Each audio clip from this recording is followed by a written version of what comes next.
The future of golf is changing, but before we understand that, we need to know a little bit about the past of the game. Let's take a look back into history to understand where the game is going. So the equipment I'm talking about is this, the shaft of the golf club. And this is a shaft from the past. This is a hickory golf club.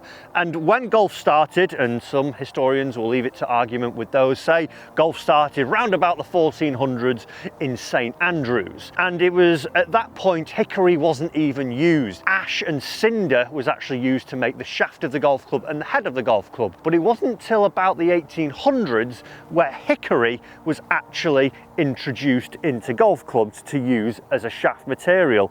And even looking down on this, it actually looks like a piece of art. It doesn't even look like this thing should be hit.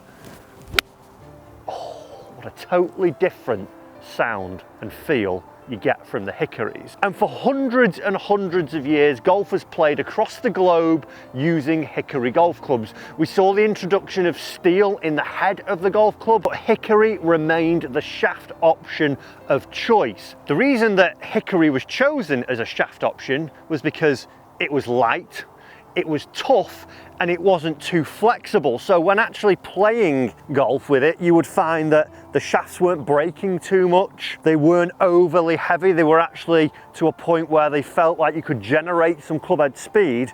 And also throughout the swing, oh, that feels good. They didn't actually flex too much, so they were quite sturdy as well. Other materials that were experimented with succumbed to those problems, and that's the reason why hickory was chosen as the main shaft material for hundreds and hundreds of years. And this is very much like other sports. We saw a lot of things starting out as wood. We see tennis rackets, they started out as wood handles. We saw fishing rods, they started out as wood.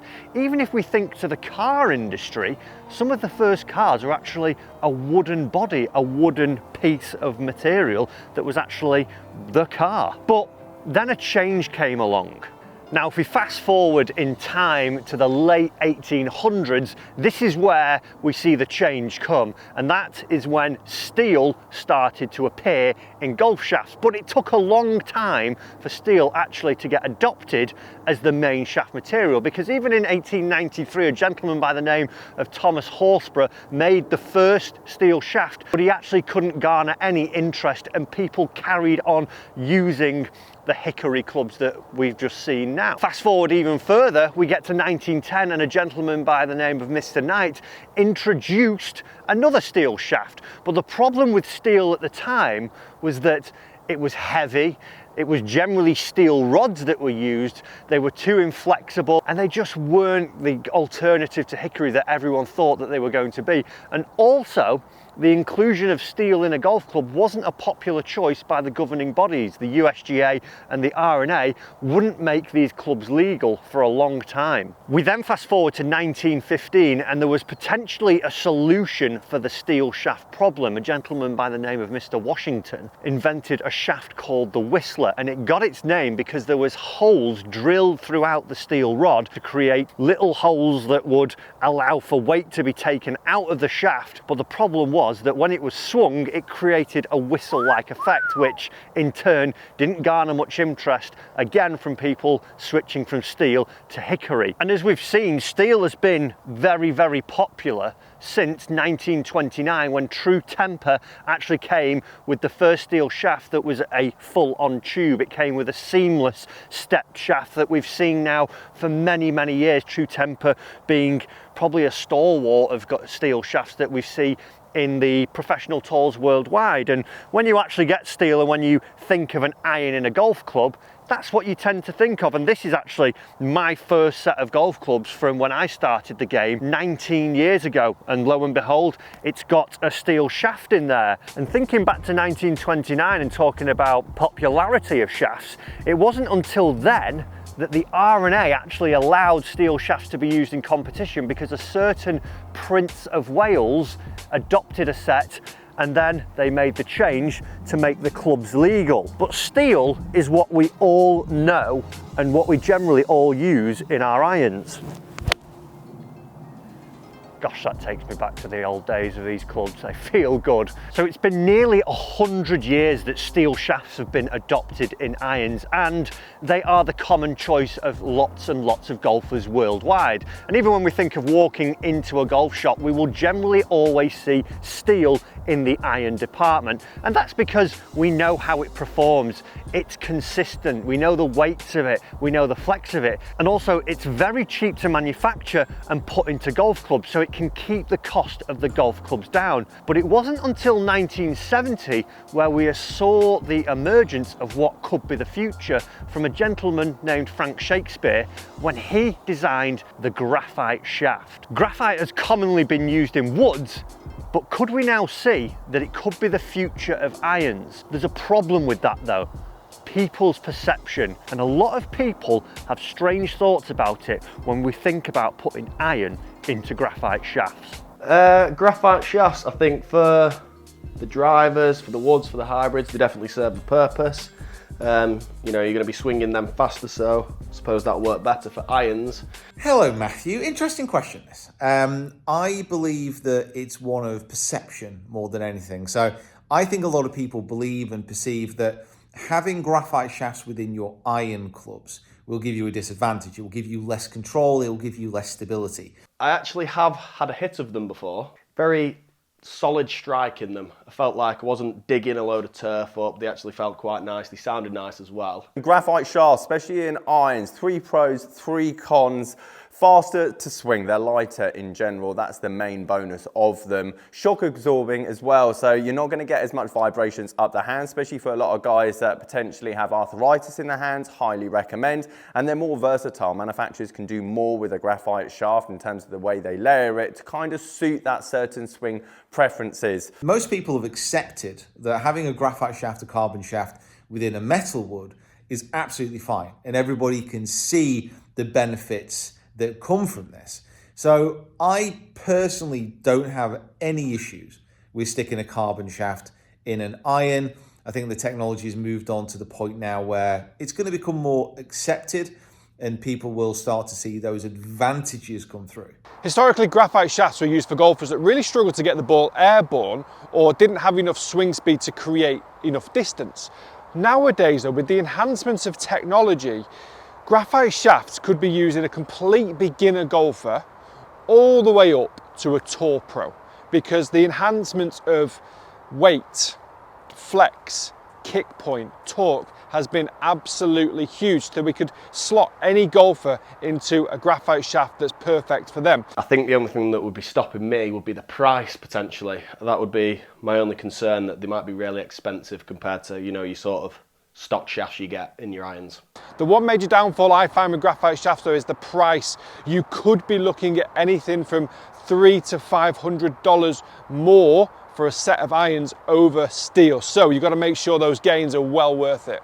Cons, however, harder to control, especially for those guys that have faster club head speeds. You don't get as much feedback, which could be a negative for a lot of golfers as well, as they like to feel when they're hitting it out the toe, the heel, and then obviously the middle. And then last one, tolerances with graphite shafts are harder to manage, meaning if you've got 5 to pitch and wedge or 5 to sand wedge, are all the graphite shafts in your set exactly the same? A lot easier to do that with steel. Thanks, Matt. Keep up the good work. So now we know what people have said about graphite iron shafts. Do you agree with it? Comment down below for me. What are your perceptions on the graphite iron shafts? Do you think they would be the future? And I think now that I've been using them for 6 months, I want to share with you maybe some of the issues and some of the benefits that I have seen as to actually using the graphite iron shaft. So I think firstly, we need to talk at maybe some of the issues that you might find if you were to go into the graphite iron shaft. That's a great shot. And I think the first one comes from that perception. A lot of people still have in their mind that graphite isn't for irons, but we've seen that it worked from a wood shaft to a steel shaft to a graphite shaft and driver. Why wouldn't we have the same in the irons? And I think it's because of change. We don't like change. We saw that the hickory shaft was the choice of shaft for hundreds of years. It then took some adoption to get into the steel shafts, and we're probably going to see a similar period where we actually get to the point where graphite becomes the optimum choice or the chosen preferred choice for our iron shafts now. That is probably one of the issues that you might find. You might have a little bit of doubt, a little bit of hesitation, because I certainly did when I went to graphite. So I was thinking, no, they're for woods, why would I put them in my irons? And it did take maybe a couple of months to actually feel comfortable with the shaft. And if I was playing poorly, I would maybe doubt it and say, are these right? Am I sure that these are the things that we should be doing? But after time, you know, we get used to the change. We are humans, we don't like change. But once you accept it, work with it, it's actually been quite good. I think one of the other things that we have to talk about is, like some people said there as well, the price of a graphite iron shaft. Now, yes, they are expensive in certain extents, and I think we see that from other industries as well. We have our entry level thing, and then we have our top of the range thing. But I think as the manufacturing process gets better and quicker and more reliable and more consistent, I do think that the price will start to actually drop on the graphite iron shafts, because they'll probably become the choice for iron shafts. The price will generally start to come down, but you still can get ones that will go into your irons at the moment that won't be the top end of the graphite iron shaft. You can get options that will allow you to potentially try a graphite in your irons. One of the issues with graphite as well at the moment is the availability of graphite shafts. Now, I'm fortunate in that Fujikura are a partner of my channel, so I was able to get the full shebang when I went through the fitting process. But at the moment, the amount of shafts that are available to try aren't as much as we see from the steel side when we're looking at iron fitting. We see hundreds of iron shafts that can be available in steel, as where we might only see a handful of graphite ones, which might lead you to not be actually able to get them. This isn't the case when we come to steel. There are plenty of steel options when we come to iron fitting, and a lot of the manufacturers have these readily available for us. That might not be the case when you come to a graphite iron, so you might end up buying them without trying them, which then could lead into that perception issue. If you don't get on with them quickly, you could be then doubting them very quickly, as where if you've got the steel option to buy and try before you buy, you're probably going to adopt these a little bit easier. But I do think that's going to change. We are starting to see more and more graphite options being available when it comes to fitting. Let's talk about some of the positives though, because I think a lot of what we see from the perception has actually changed when we talk about positives. One of the positives now that we're seeing about graphite is that from the advancement of technology that they've seen in the wood shafts, i.e. being able to put multiple weights in there, different torque options, different flex options, we're seeing that carry on now into graphite iron shafts, because for a long time, and as people said earlier, graphite was for slow players, it was for senior players, it was too flexible, it was too light, as where now there is a multitude of options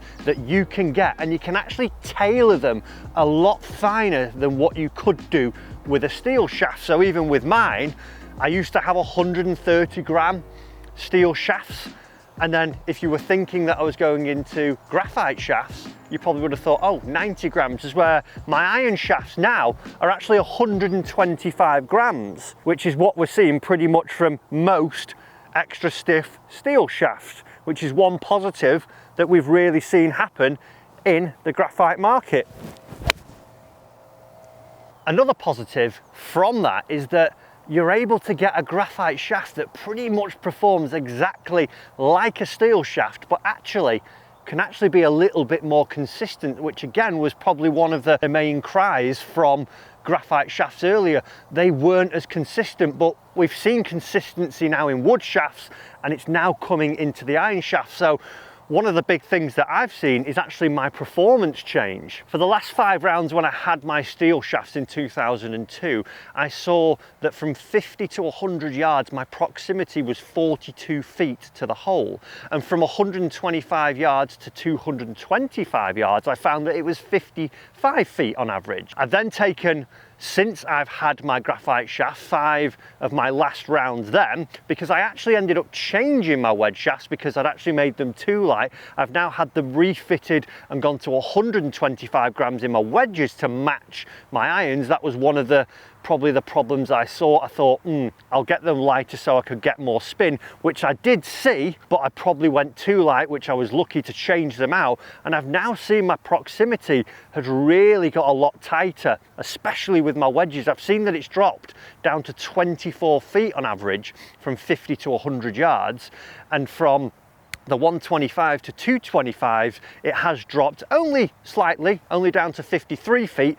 But again, that is an improvement, and that's in a period where I'm actually getting used to the shafts themselves. And I do think that is down to the actual ability to really tailor those shafts, and we're seeing more consistency come through the actual shafts now. Another positive that we see from the graphite shafts, and a lot of people would attend to this maybe if they are a senior golfer or someone with injuries, is that they've actually been linked to health benefits. And I've definitely found since using the graphite in my irons, they feel a little bit more cushioned and they don't feel as harsh on the hit. I'm still getting the performance in terms of the flight and the distance I want from what I would see from a steel, but I'm getting that sort of slightly more cushioned, softer feel and not harshness, which again, if you're someone who's struggling with injury, it can help you in that sense.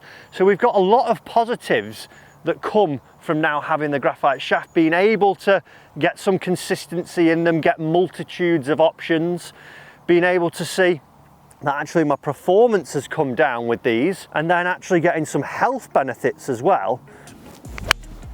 With these benefits, I do think that the future of golf will come with a graphite shafted iron. Guys, comment down below what you think. Do you think in the next 10, 20, 30 years, are we going to see that all irons are generally coming with graphite shafts and steel is a thing of the past, just like the hickories? Guys, thanks for watching. Hope you enjoyed the video, and we'll see you in another one soon.